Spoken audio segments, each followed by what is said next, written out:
Hi, everyone. Judge Andrew Napolitano here with Judging Freedom. Today is Thursday, October 24th, 2024. Colonel Douglas Macgregor joins us now. Colonel Macgregor, always a pleasure, my dear friend. Thank you so much for your time. Sure. I would like to talk to you about what appears to be the coming war between Israel and Iran, and whether there is a growing resistance, and the significance of the document leak, which purports to have been an American surveillance of the Israeli attack plans. But before we do, if I may, some questions about Ukraine. Do you have an understanding of whether or not North Korean troops are in Russia and prepared to fight with Russian troops against the Ukrainian military? Yes. There are a couple of things that people need to understand. First of all, the photo that was used with a flag on top of a hill showing North Korean troops in the foreground, listening to ostensibly a Russian officer, that occurred in eastern Siberia. In other words, you could call it Russian Manchuria. First of all, North Korea shares a border with Russia. All you have to do is get on the train, you ride up there. And that's what North Korean troops do on a pretty routine basis. They go up for training. And whenever foreign troops come into Russia to be trained by Russians, or foreign officers attend Russian military academies, they are all given Russian uniforms. So this is a standard routine operation. I don't know what the Russians specifically said to the North Koreans, but this is not unusual. However, this has nothing to do with Ukraine, and there is no need or intention under any circumstances to send North Korean troops to fight in Ukraine. This is another effort trying to create the illusion that somehow or another Russia has been weakened. We've been down this road before. The Russians are turning away people who are volunteering to fight in Ukraine. They have no manpower shortage, and they're healthy. It's the Ukrainians that have a manpower shortage and are losing airspeed and altitude every second. When Secretary of Defense Austin made a somewhat ambiguous statement that there were North Korean troops in Russia, was he misinformed, or was he misinforming us? Listen to his comment. He said, if it is true, that's how he begins his statement. If that's true, then this is evidence for Russia's weakened state and so forth. He knows it's not true. That's why he said, if it's true. So he did misinform us. He should have said, I know it's not true. However, if it were, here's how I would analyze it. Yeah. Yeah. Well, he's being paid to toe the line and you know, proselytize for the narrative. I mean, this caused Mike Turner, who I think is a nut job, who's the Republican chair of the House Intel Committee. You may know him. You may have testified before them when you were in the Defense Department. I don't know. To say it's time for American troops on the ground in Ukraine to attack North Korean troops. This is absurd, is it not? Oh, of course it is. But Abraham Lincoln said that there was no bar to stupidity, ignorance, or incompetence in politics. He was right. All right. Do you think that the State Department silently and the Defense Department, maybe not as silently, recognize that Ukraine is on its last leg? Oh, absolutely. There's no question about that. Behind the scenes, NATO is crumbling rapidly. People are all looking for off-ramps, but they're all stuck in the same position. How do you stand up and say, oh, gosh, I'm sorry, I was wrong? You know, what could Lyndon Johnson say in 1968? I didn't understand what I was doing. I'm in over my head. It's the same routine. They just haven't found a way to quietly withdraw. And ultimately, I think what will happen is that everyone will turn against Washington. Washington will have been the enemy that dragged them into a war they never wanted to fight, because there's no support for the war against Russia in Ukraine anywhere in Europe. Nobody's suiting up and ready to go anywhere. It's nonsense. Yet this week, Colonel, Secretary Austin in Kyiv, face to face with former president, still claiming to hold office, Zelensky, said, here's another 400 million for you. Isn't that right down a rat hole? Well, of course it is, but 400 million is chump change. We've wasted billions and billions and billions of dollars. We have no idea how much we've wasted. We know that a large portion of the equipment, some people say as much as a third, some say 25%, that we have provided to the Ukrainians is being resold on the black market to other buyers. And this money will certainly subsidize the government and the leadership of the military. Everybody asks, well, why haven't the Ukrainian generals stepped forward and been heard? Well, they're being well paid. Why does the parliament stand up and give Zelensky a standing ovation? They're all well paid. This is one giant grift. Why is it that the Attorney General of Ukraine resigned 2 days ago in a draft dodging scandal, and it didn't even make the front pages? Is corruption that endemic and accepted there? Well, first of all, accepted by the Ukrainian people? No, the Ukrainian people are miserable, but it's institutionalized. You know, you've seen all of the film clips of men being grabbed and dragged off the street, shoved into vans, and sent off to the front. I mean, this is a Stalinist regime. The secret police is effectively like the NKVD, shooting anybody that refuses to fight. You know, Stalin shot 1 million Soviet soldiers who refused to fight against the Germans. So this is a standard practice, and I would expect this man Zelensky, who is essentially a Bolshevik, and to do exactly what he's doing. And he's not going to stop until it becomes clear to him it's time to get out of town or die. Transitioning over to Israel, Colonel, since we were together last, the Israelis succeeded in killing maybe their principal target in the past year, Yahya Sinwar. Some have said this is a great victory for Prime Minister Netanyahu. Some have said, well, it's just a PR victory. Some have said they have made Sinwar an iconic and everlasting hero to the Palestinian people. What's your take? My take is as follows. In the history of the Punic Wars, Hannibal is telling his leadership in Carthage, thank you for the accolades. Thank you for the celebrations. We have inflicted numerous defeats on the Romans, but the Romans have never asked for a ceasefire. The Romans are not suing for peace, and thus our victories to this point are meaningless. His point was well taken. You know, unless you march right into Rome and ultimately crush the Romans, disperse the population, you're not going to defeat Rome. Well, the same is true for the Israelis. All they're doing is destroying infrastructure in Lebanon as well as in Gaza and probably eventually anywhere else that they decide to fight. And we'll talk about that because there is a plan. And that's to drive whoever lives there out of the country. That's the point. That's why you destroy infrastructure, hospitals, buildings of all kinds and types. You're driving out the population. This is part of the greater Israel project. Has Israel defeated Hamas? No. Here's somebody who disagrees with you. Our colleague, Ambassador Charles Freeman, refers to this person as the worst Secretary of State since World War II, cut number 16. Israel has achieved most of its strategic objectives when it comes to Gaza, all with the idea of making sure that October 7th could never happen again. In the space of a year, it's managed to dismantle Hamas's military capacity. It's destroyed much of its arsenal. It's eliminated its senior leadership, including, most recently, Yahya Sinwar. This has come at the cost, great cost, to Palestinian civilians in Gaza. Now is the time to turn those successes into an enduring strategic success. And there are really two things left to do.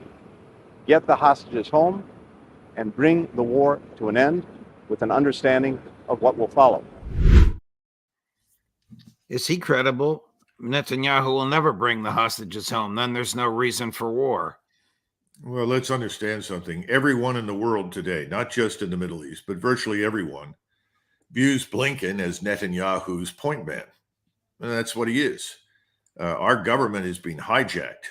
There's no one up there directing much of anything. They are, along with the government in London, by the way, they are all 100% on board with the Greater Israel Project. And he's certainly not going to say anything other than what he has. So everybody knows that he repeats Netanyahu's talking points. There's no daylight between them. One wonders just what happens in the White House behind the scenes, let alone the State Department. I think the one place that there are some voices that don't fall in line is DOD, because the CIA is joined at the hip with MI6 and Mossad. So virtually no daylight between those entities and us. And of course, the American people know nothing about it, have never been consulted, and the media ensures that the truth about what's actually happening on the ground never gets through. Colonel, the White House announced in the past week 2 different announcements basically saying the same thing. 2 deliveries of THAADs, THAADS, the acronym, anti-missile defense systems, each accompanied by 100 U.S. troops. Did I miss something, or did Congress authorize troops on the ground in Israel? No, I have people telling me all the time, Carl, this is unconstitutional. And other people say, what happened to the War Powers Act? We've got to come to terms with the reality that this government, this regime, has no use for the law. How often have we spoken about freedom of speech and the the various amendments in the Bill of Rights? No, they don't care. They're not interested. This has nothing to do with what is good or bad for the United States. Obviously, it's all bad for us. It's about a small group of people who've hijacked power, and they're exercising it. And the American people are paying very little attention. This is the way Vietnam began, Colonel. They didn't have THAADs at the time, but they sent, small groups of troops over there under the guise of being advisors, technicians. What happens when they're shot at? What happens when they're killed by incoming Iranian missile fire? The Mike Turners of the world will say it's time for troops on the ground to attack Iran. They attack exactly. From Netanyahu's standpoint, that's music to his ears. Please, by all means, remember in 1914, or actually it was before 1914, it was about 1912, after the Entente was stupidly formed between Great Britain and France, 2 countries that had been at each other's throats for hundreds of years. And I think it was the prime minister at the time, Asquith, he asked the president of France, how many soldiers do you want us to send, and how soon do they need to be there in the event of a German war with France? He said, just send us 1. We'll send him as far forward as possible and ensure that he is immediately killed. Well, his point was, we're not worried about that. We want you in the war. Britain had almost no army to speak of, but its massive industrial power made a huge difference, as did its navy. You have a similar situation now. Get these people on the ground in Israel. You have this radar, which is $500 million a piece. You've got 2 of them now, I suspect. I don't know if they've got a second one coming. I suspect they will. That's a target. As soon as it radiates, it radiates on a scale that we can't even describe. You put a human being in front of it for a few minutes, the human being will be fried. So this thing is going to emit. It's going to be a huge target. And the Iranians are going to have great difficulty avoiding its destruction. They're going to have to take it and destroy it. This is unavoidable.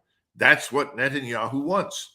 The real question is, when the news comes out that we are now officially at war with Iran, if it ever does come out, what will the American people do? I don't know. Well, getting back to your analogy in 1912, Colonel, are not these 200 American troops effectively tripwire? Of course. But there are only 257,000 who are already in the region. Many of these distributed in small pockets in forward operating bases in Syria and Iraq, Jordan. Will these be targets? Most certainly. I'm sure they probably will be, although I'm sure the priority targets may be other things, are aircraft carriers, air bases, obviously anything that can be targeted that launches missiles or aircraft. So yeah, this is obvious, and people should be very concerned about it because you're now talking about a war that will spread very rapidly, and I hope we'll get to that in a second. The documents that were revealed on the website Telegram, which have all the earmarks of being legitimate American top secret documents, revealed a couple of things: that American intel spies on the Israelis, probably no news to the people in the business; that American intel does not share everything with the other four eyes of the Five Eyes, probably nothing news to those in the business; that American intel casually refers to the Israeli nuclear weapons program, something not supposed to be acknowledged in an American document or by an official of the United States. What is your view of the significance of the release of these documents, whether it involves these aspects that I've mentioned or something that I have failed to mention? Well, first of all, these documents don't tell Iran anything that the Iranians haven't already figured out. And I'm sure they've been through many, many scenarios. Iran is a sophisticated state. They can think through these things as carefully and effectively as anybody. So I don't think it was ever meant for Iran. I think whoever leaked this was probably leaking it to inform the American people of what's actually going to happen. There are still lots of people. I run into them all the time and say, oh, well, Netanyahu will never strike Iran. This is never going to happen. And we have to understand that he very definitely is going to strike Iran. He has no choice. He's taken unsustainable losses against Hezbollah in the north. He's still taking losses inside Israel from Gaza. This is not getting any better. The only thing he's got left, the only play that is available to him at this point, is to start a major war with Iran and then await the Iranian response, knowing that that will bring in the United States. We're obligated. We already said we are going to defend Israel. Well, defending Israel really involves offensive operations by U.S. forces against Iran, which is what he wants. So these things are going to happen. It's inevitable. I shouldn't say inevitable, but largely unavoidable. Let's put it that way. Well, what do you think will happen next that will produce a wider war? I think that several things are going on. First of all, let's look at it regionally. People aren't paying attention to what's happening in Syria. I think we're involved, along with Mossad, in stirring up the Kurds against the Turks. This is designed to warn Erdogan that if he and his government are considering supporting anyone against Israel, that they'll have a major war on their southern border or southeastern border. Frankly, the Turks can cope with that. And I think they'd probably welcome the opportunity to go in and annihilate the PPK and anybody that stands in their way in northern Iraq. For a very long time, the Turks have been arguing that northern Iraq is really Turkish territory and that the Kurds and Turkmens that live there should be inside Anatolia. That's an easy thing to happen, but it's not going to stop the Turks if there's a decision to enter the war otherwise from going in. But this puts Syria into play. The Israelis have been pushing us for a long time against Assad. And we've discussed this before as well. Assad was, the lesser of all the evils and a force of stability there, but the Israelis have always wanted him gone. The Russians have stood by Assad, and they're not going to give up their bases on the Mediterranean. So all of these forces are coming into play right now in very ominous ways. Now, how does this become a regional war? And by the way, before we move on, a lot of money is starting to show up from Saudi Arabia in the bank accounts of Egypt, in other words, the National Bank.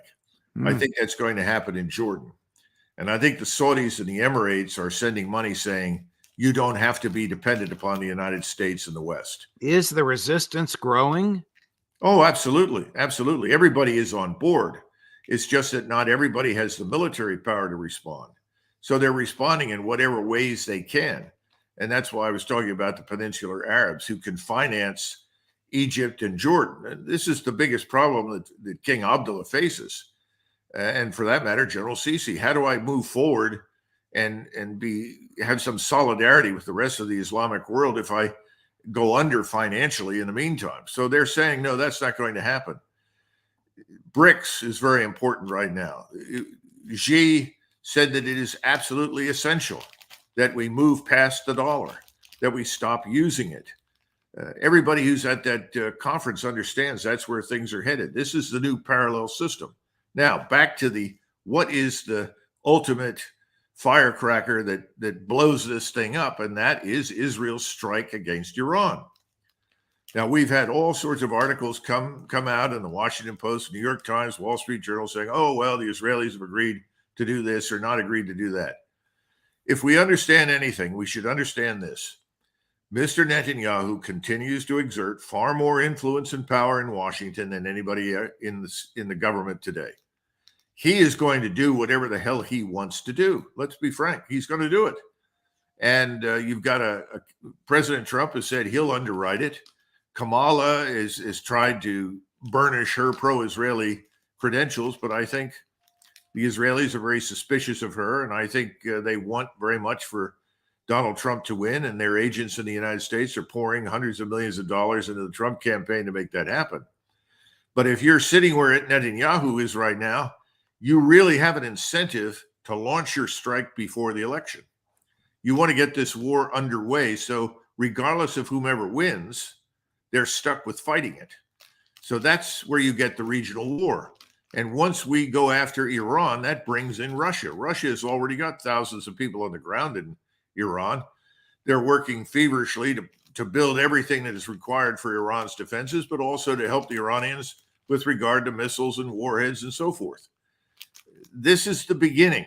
Once he strikes Iran, that's your regional war, boundless, unlimited, no stopping it.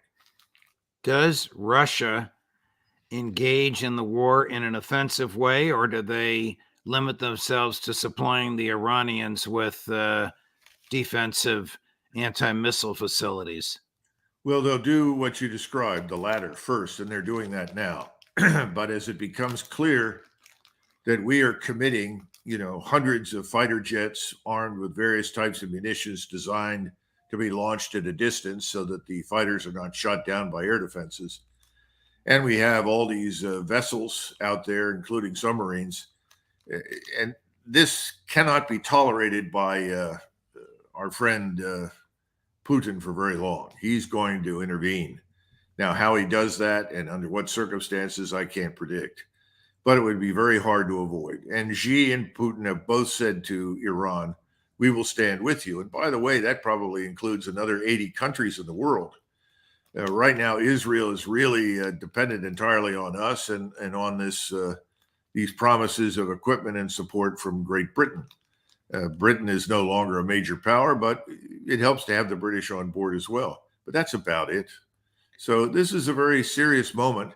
And I see no evidence anybody anywhere is interested in stopping this from happening. On the contrary, I think London and Washington have signed on very strongly for the Greater Israel Plan. They want to see Lebanon cleared. They want to see Syria largely cleared of what its population and its enemy Assad. And I think they're interested in seeing eventually something similar happen to Jordan as well as the West Bank. It's lunacy. I don't think it makes any sense. I think it will fail, but that's where we are. And what do London and Washington want to do with 2 million, however many survive the Israeli genocide, Palestinians? Where will they go? Where will they live? I don't think it's of much consequence to them. Let's be frank. If you destroy the infrastructure, the message is clear: leave. And millions of people are already milling around aimlessly in Lebanon and marching north towards Turkey. And that's what will bring the Turks into the fight. And that's why Turkey's presence at BRICS right now is so important. And Turkey will eventually join BRICS. This little spat with India, I think Xi and Putin will broker a deal, and Turkey will join BRICS. And once Turkey is in BRICS, that completes the process of solidarity across the region against Israel. Turkey would have to leave NATO, would it not? Well, a lot of people have thought that for a long time, but Mr. Erdogan is nothing if not clever. and he'll keep his foot in our camp as long as possible. He would prefer to be thrown out rather than leave. And there may not be an effort to formally expel him, because I don't know that the rest of the Europeans would sign on for that. I think right now NATO is moribund. I don't think it means anything. I think it's an empty vessel. President Xi at the BRICS summit yesterday decided to address the humanitarian disaster in the Gaza Strip. Cut number 3. The humanitarian situation in the Gaza Strip continues to deteriorate. The war in Lebanon has started again, and the conflicts between relevant parties are further escalating. We need to promote a ceasefire as soon as possible, stop the killing, and make unremitting efforts for a comprehensive, just, and lasting solution to the Palestinian issue. Does he send troops or military hardware there? Does he exert economic leadership, or does he just make moral statements like this one? No, I think all of the above minus Chinese troops. Remember, there are now Russian warships in Iranian ports, and you have the Chinese contingent or flotilla in the Indian Ocean is larger than it's been in the past. I think you're going to see the Chinese bankroll and support Iran. So again, how do you put it? I mean, for those out there that continue to invoke the World War I analogy, think of Iran as a very large version of Serbia. And once it's attacked, everything falls into place and we start going to war. And one wonders how long that could possibly last, because we don't have the conventional military power, the stocks of munitions, missiles, rockets, and so forth to keep going. Our Navy is not in good shape. They're cannibalizing equipment and ships to keep things at sea. You have a tremendous morale problem. People have been at sea too long, and we've lost a lot of quality people out of the armed forces in general. I mean, if you had to pick a time, a worse time, if you will, to start a war, I don't think you could do better than this for us. It's the exact opposite of what was the case in 1990. In 1990, our armed forces were in pristine condition. We were at the peak of our capability and power. And it was a consequence of that Saddam and his friends were all beaten rapidly into submission. This is the opposite now. We're the ones that are really not quite a facade, but we're certainly nowhere near where we were in the past. And starting a major war, which is something that nobody apparently in Washington believes could happen, is the last possible thing that we need. And when Americans come home in body bags under President Biden or President Trump or President Harris in an undeclared war, how does that look politically? Well, I agree with you, but let's stop and consider something else. I mean, if you're into watching the financial system right now, there's a great deal of information on the net suggesting that Bank of America is close to going under. Bank of America is a huge financial institution, and I don't know that the Fed and others can save it. It has too many unrealized losses on the books. The bond market is frightening, and interest rates are actually rising. We are on the precipice of a financial crisis that could drag us into the pit of despair, could seriously harm the United States and the people that live in it and destroy our living standards. Couple this with the war. What does the war do? Well, the war accelerates the disaster. It brings on the financial collapse much more quickly. That's one of the reasons that I'm puzzled by our readiness and willingness to let the Israelis do whatever they want. And in fact, we're not even exercising any restraint. So I guess letting is the wrong word, but underwriting it. Right. Here's someone else who's perplexed at the West. Ayatollah Ali Khamenei yesterday, cut number 1. Western politicians have been disgraced. Western policy has been exposed. They have failed. This is a major defeat. No one should speak of the Western civilization anymore. This is Western civilization. It doesn't care about taking money from its own people in all sorts of ways and sending it to kill small children, innocent offspring, destroy families, and martyr 10,000 children, leaving thousands orphaned. It doesn't matter to them. This is Western culture. Does that encapsulate the view of the Arab street, the 2 billion over there? I think it probably reflects views widely held all over the globe. The rest of the world views this in very negative terms.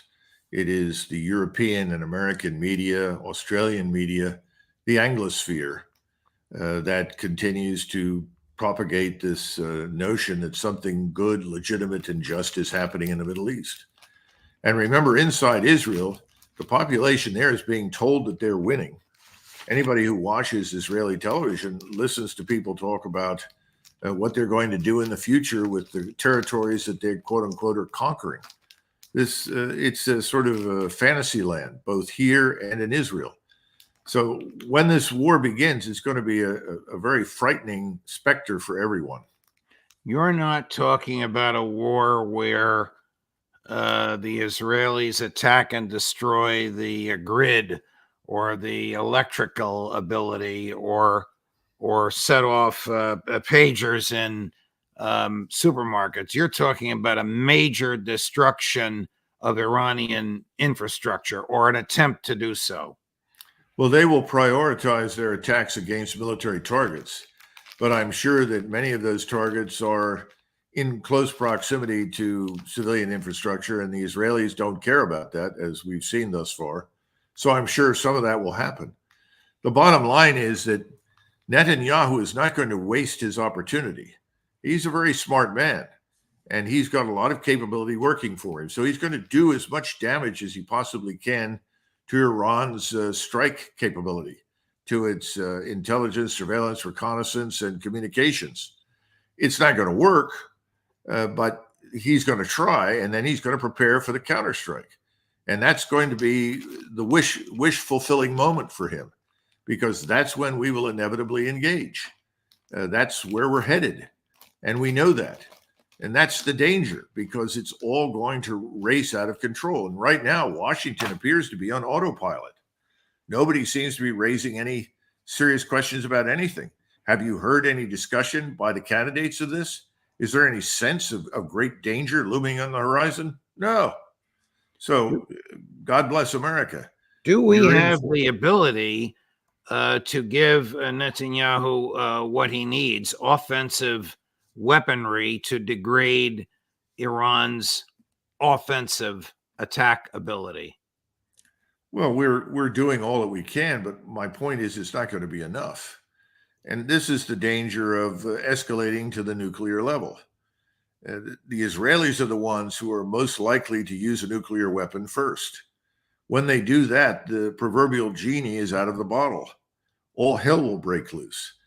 And if the Iranians have not already built nuclear warheads for use against the Israelis, it'll happen pretty quickly if they don't simply show up on the runways. I just have a terrible feeling that if things don't go the way Mr. Netanyahu wants them to, which is almost unavoidable, that they will turn to nuclear weapons.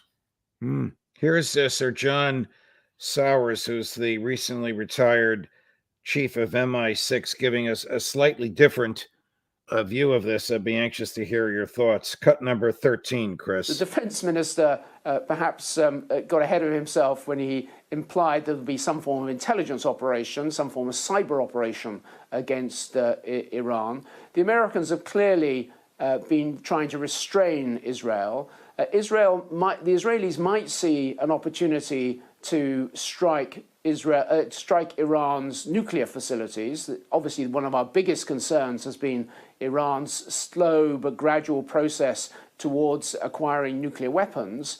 But in order to strike these nuclear facilities, which are deep underground, under meters of concrete, they need the weaponry that only the United States can supply. So I think what we will see is some form of cyber attack against the nuclear facilities, possibly coupled with missile strikes against military facilities, but leaving a major strike, a major kinetic strike against either nuclear or oil facilities on one side, not pursuing that route. What do you think?